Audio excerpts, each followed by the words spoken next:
São 7h29, já estamos de volta e você que acompanha a programação aqui do Sistema Brasileiro do Agronegócio, viu que a gente cobriu aí durante todo o começo da semana, do mês passado, a viagem que a ministra Tereza Cristina fez juntamente com uma comitiva de políticos e pessoas ligadas ao agro até a Ásia para tentar a abertura de novos mercados para a carne brasileira.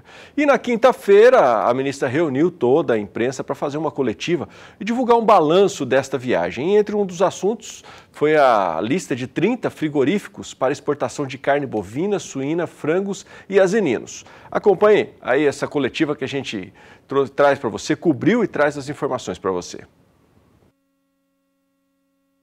Essa missão à China, ela foi, na verdade, uma missão para fazer uma aproximação com os chineses, um novo governo, uma nova abordagem e também a conclusão da missão que veio ao Brasil ano passado fazer aí essa vistoria e habilitação, para futura habilitação, em algumas plantas que o Brasil tinha colocado para vistoria e depois novas plantas que poderiam ser, por amostragem, habilitadas pelo governo chinês, pela GACC. Nós tivemos a vistoria de 11 plantas o ano passado, e 10 eles fizeram considerações sobre elas, não foram todas aprovadas, mas essas plantas tinham a possibilidade, porque foram vistoriadas, tinham algumas inconformidades que foram colocadas e que o Brasil respondeu, né, o Ministério respondeu. Então, nós chegamos lá, eles nos disseram que tinham 6 aprovadas, né, e que as outras ainda tinham algumas inconformidades a serem respondidas, né. Tivemos uma reunião com o ministro Ni, onde pedimos a ele a aprovação das 78 que nos dissessem quantas mais poderiam ser aprovadas, ou qual seria o processo para aprovação, e pedimos a ele o pré-listing depois disso, que seria um outro ponto importante, né?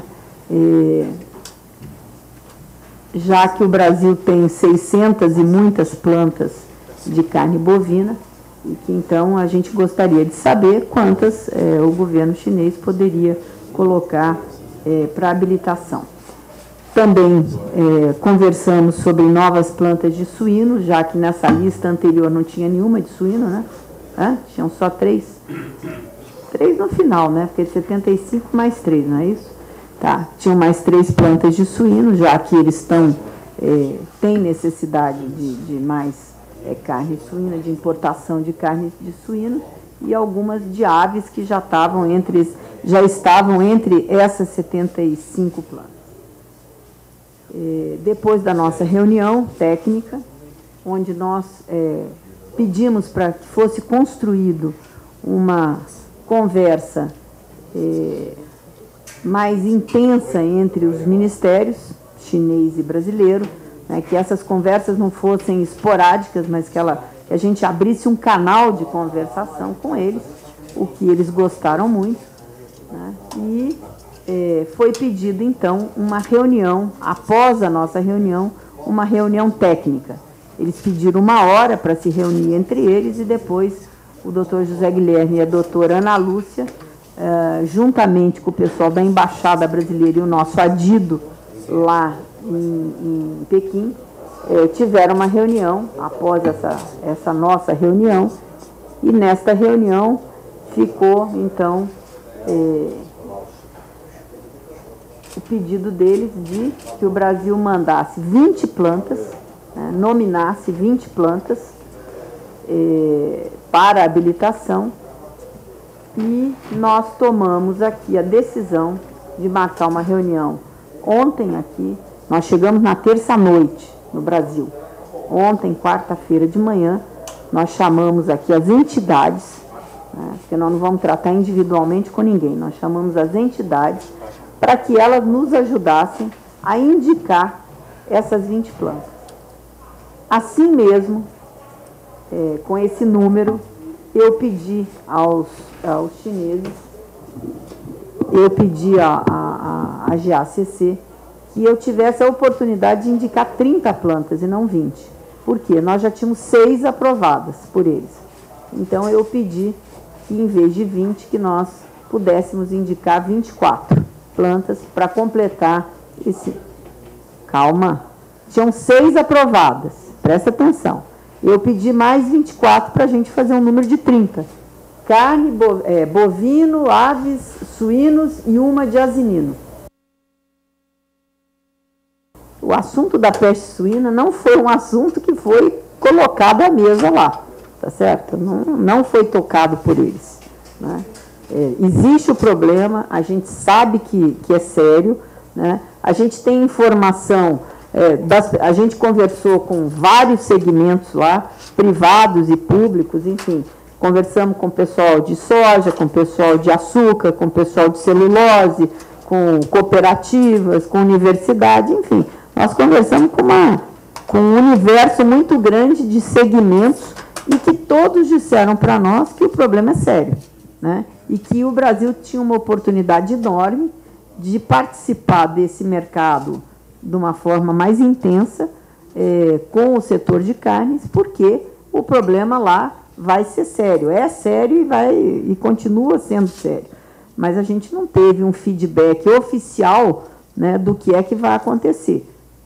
Aí são projeções que nós temos que fazer, o setor privado está fazendo, nós vamos fazer dentro do que a gente tem das nossas avaliações, que nós estamos, da nossa percepção lá com quem a gente conversou, a gente acha que vai ter aí realmente algum tipo de recuo, que pode acontecer ou não, dependendo. Se eles forem aumentar a produção deles de aves, não diminui, né?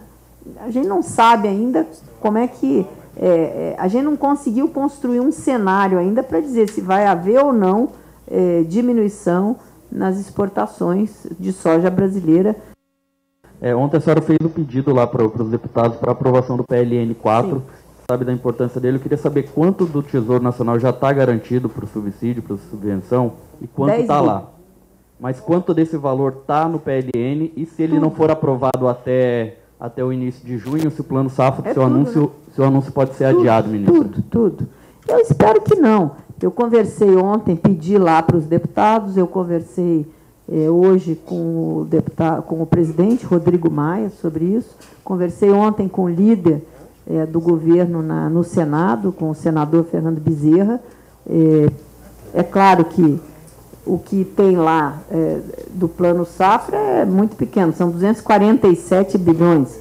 Nós estamos falando em 10 bilhões do Plano Safra. Agora, o nosso problema é a urgência e o tempo. Eu tive a resposta dos dois, que isso deve ser aprovado na semana que vem, que deve passar na terça-feira na Câmara, né, que é a regra de ouro, PLN, e passar no Senado um dia ou dois depois. Bom, para comentar todos esses assuntos aí, todos esses pontos colocados pela ministra, nós estamos recebendo aqui o analista de agronegócios, João Pedro Cuti Dias, que vai trazer mais informações e a sua análise a respeito deste movimento todo, dessa possibilidade de novas aberturas para o mercado da carne. Bom dia, João. Bom dia. Realmente, a ministra está fazendo um bom trabalho, é a nossa caixeira viajante do setor de carnes e de grãos do Brasil. O que está acontecendo na China? Os últimos relatórios do Rabobank, um banco que tem estrutura lá na China, em todo lugar do mundo, fala que a China vai ter um buraco de 15 milhões de toneladas na produção de carne suína para 2020, em função da matança que houve esse ano, de mais alguma coisa por volta de 180 milhões de cabeças. Isso vai impactar no próximo ano, já agora no segundo semestre, e no próximo ano, na questão de fornecimento de carne à população chinesa. Se os chineses não acharem alternativas de outras carnes e mais carne suína importada, poderia essa carne suína chegar ao consumidor com 70% de aumento em relação aos preços atuais na China. Isso daria um problema sério para a população, já que a carne suína é a principal fonte proteica deles lá. O Brasil é um grande fornecedor. E o que acontece? Hoje nós temos apenas 16 plantas para exportar de carne bovina. Essas plantas estão operando a plena carga, parece que os frigoríficos, e aí a maior parte deles são do JBS, e já fizeram um turno extra para poder atender a essa demanda chinesa. Outros frigoríficos, inclusive, não estão fazendo contratos a longo prazo, estão procurando vender quase que no mercado spot, mercado de curto prazo. Por quê? Porque está havendo um aumento dos preços no mercado internacional e, lógico, eles querem aproveitar isso. Esperamos que eles repassem um pouco desse aumento para o produtor rural brasileiro. Então, nós temos 16 de carne bovina, nós temos 33 de frango. As cooperativas, as grandes empresas de integração do Brasil estão aumentando as exportações de forma significativa. Hoje, esse relatório que saiu hoje à tarde do MD, que é um termômetro do volume de exportações, o Brasil exportou até a terceira semana desse mês 19 mil toneladas de frango dia, é um número muito bom, bastante expressivo. E também a carne suína. A carne suína no Brasil exportava 2.000, 1.800 toneladas por mês. Exportamos com mais de 3 mil toneladas esse mês, até a terceira semana. Então, o que está acontecendo no mercado hoje? Essas plantas que nós temos aprovadas, elas não têm estrutura para atender um grande aumento da demanda chinesa. Essa é a razão da ministra, inicialmente, falar em 78 plantas, os chineses descartaram essa hipótese. Eles anunciaram que queriam apenas 20. Dessas 20, 11 seriam de carne bovina, 8 de aves e uma de asininos. O chinês gosta muito de carne de jegue. Tem um frigorífico na Bahia que eu visitei uns tempos atrás, que o pessoal exporta basicamente para o mercado chinês. Então, essa situação na China, se for aprovado as 20, ajuda, mas não vai dar um grande impacto como daria se, porventura, fosse aprovado 78. A ministra chamou a BIEC, a Abrafrigo, e colocou 30 plantas para análise dele. Agora, o mais importante, não é o Brasil aproveitar o momento. O momento é bom, vai ser bom para o frigorífico, talvez se respingue para o produtor também, uma melhoria de preço. O momento é de o governo fazer um estreitamento com o chinês.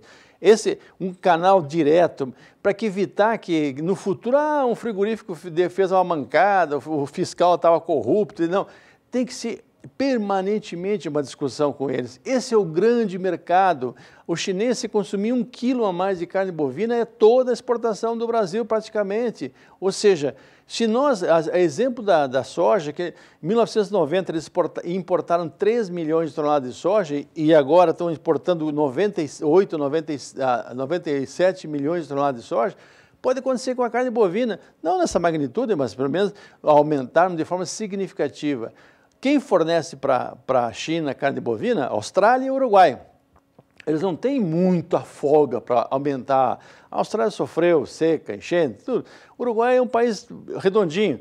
Engraçado, no Uruguai está acontecendo um fato interessante. O Uruguai exporta carne de $10 mil e importa carne do Brasil por $3.800. Ou seja, os nossos frigoríficos estão dando uma de Gerson, ou seja, eles exportam a carne, bom, a maior parte das plantas do Uruguai são de empresas brasileiras. Eles exportam cortes de traseiro, cortes de maior valor agregado, carne uruguaia. Importam carne de dianteiro nossa. Aliás, para esses frigoríficos, o boi teria que ser só dianteiro, porque eles gostam de vender carne barata. Então, o que está acontecendo hoje? A ministra está fazendo um belo trabalho, está brigando, lógico, ela tem que lutar pelo Brasil, mas principalmente isso, nós temos que olhar o futuro, a cadeia tem que olhar o futuro. O que o chinês quer? Ele quer um animal de menos de 30 meses.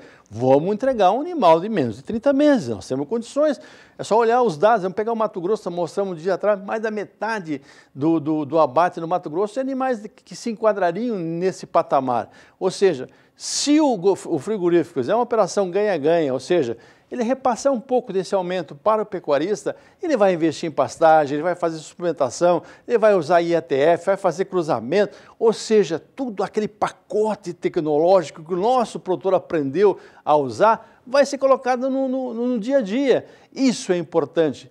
A cadeia e aí os setores da carne bovina tem que estar junto com o governo, não é só os frigoríficos não, nós temos que estar junto, discutindo como fazer. Todo mundo, os frigoríficos querem, eu quero participar. Mas algum deles está falando com o pecuarista? Como é que é? Se eu tiver que abater 800 animais por dia do boi China, eu tenho na região para buscar 800 animais por dia? Isso está faltando. Tem que haver a participação do produtor. Ele tem que estar junto e discutindo, participando, dando opinião e ele programando. Você não consegue programar, né? Frango, você consegue. A loja incuba mais 20 milhões, 30 milhões de ovos, você vai ter 28, 27 milhões de pinto e logo em seguida um volume de carne. Você não consegue isso na pecuária. Pecuária, você tem prazo, o ciclo é mais longo. Mas nós temos que, hoje, melhorar. Nós desmamamos muito pouco bezerro em relação ao plantel de matrizes que nós temos. 5, 6% a mais, nós daríamos 3, 4 milhões de bezerros a mais. Então, bezerros e bezerras. Então, o Brasil tem que fazer isso, aproveitar esse momento, fazer uma integração com os chineses. Por que não os médios frigoríficos fazer joint ventures com as empresas distribuidoras de carne na China? Pode. Em vez de sair a carne daqui, sai a carne embalada já em mandarim daqui para o Brasil. Nós temos cortes especiais, picanha, filé, etc. Por que não mandar de containers, aproveitando os containers que voltam vazios para a China e levar a carne nossa, inclusive por avião? Tudo isso é possível. Basta que a cadeia da pecuária bovina trabalhe integrada, todo mundo participando. Não apenas frigorífico, não apenas governo, mas principalmente quem está na ponta, que é o senhor e a senhora.